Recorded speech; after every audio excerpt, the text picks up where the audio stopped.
ระวังตรงนี้ครับค่อยๆเบรกครับผมตอนนี้จะสั่นหนึ่ง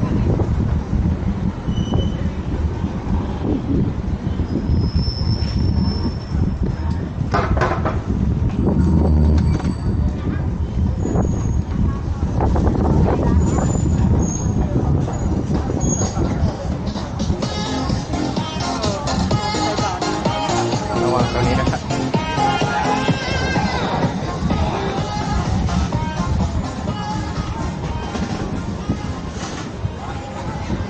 ตอนนี้เราจะเป็นญาติคนอินเดียแล้วใช่ไหมครับครับผม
จะขึ้นสะพานเนี่ยครับใช่ไหมครับ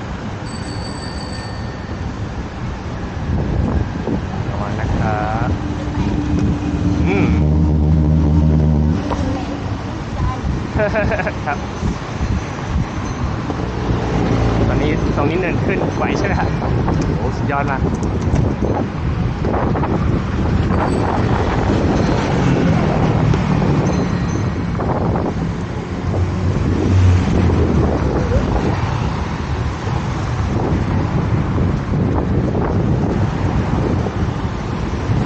เล็กน้อยโอ้ตอนนี้มีหลุม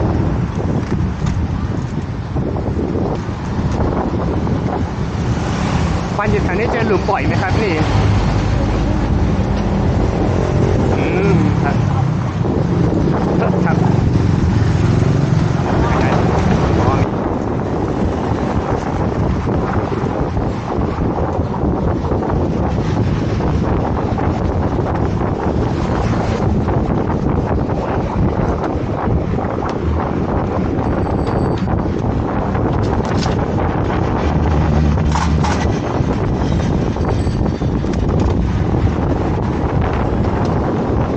ระวังจักรยานนะครับระวังนะครับปล่อยเลยใช่ไหมตรงนี้ลงเนินระวังนะครับ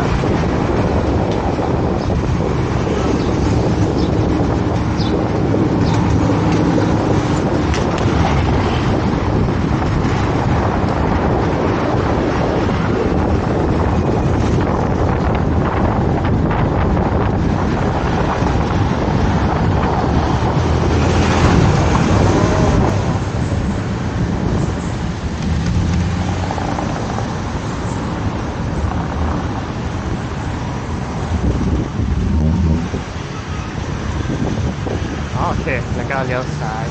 ไม่ไหวก็ขึ้นอย่างอื่นนี่ ครับแข็งแรงนะครับผม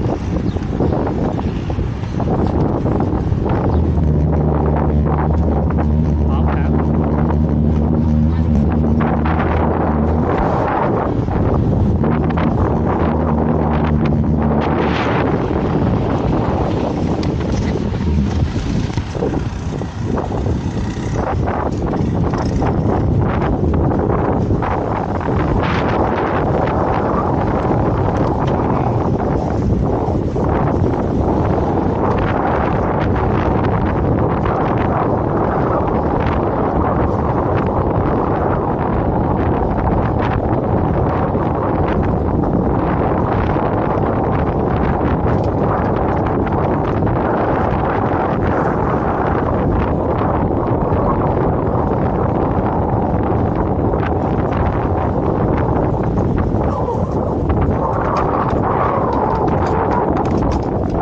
อืมอืม